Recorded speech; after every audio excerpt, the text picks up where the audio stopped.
You wake up in the morning and pick up your phone. Your notification center is filled with notifications from various apps. You click on an interesting notification from YouTube and spend the first 30 minutes of your day watching videos like this.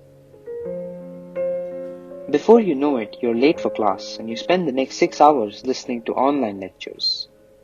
After school, you head to your dining room for a quick meal and decide to watch the next episode of that series you've been watching on Netflix.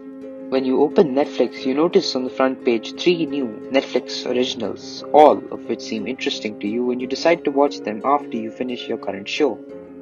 Anyways, you spend the next 2 hours on Netflix and decide to finish your homework next.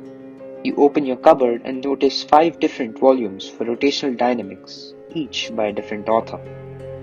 It all seems overwhelming, but you decide to read from all 5 since you don't know from which volume your teacher is going to ask you questions from.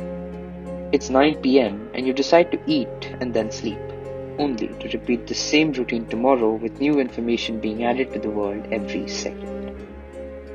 We live in a world of information overload, and we're almost always consuming content of some type or another.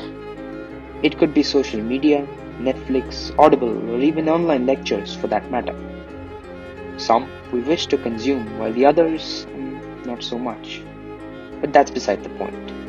Nonetheless, the information in our world is increasing at an exponential rate, and we will never be able to keep up. Ever felt like this before? I have.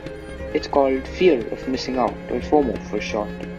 Fear is wonderful in that it protects us from our environment, and although we may not live in jungles now, our current world is not less scary.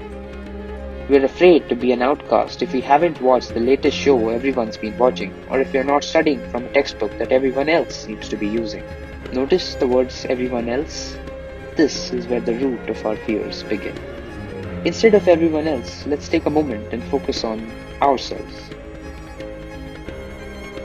This idea seems rather counterintuitive, as most things in life are.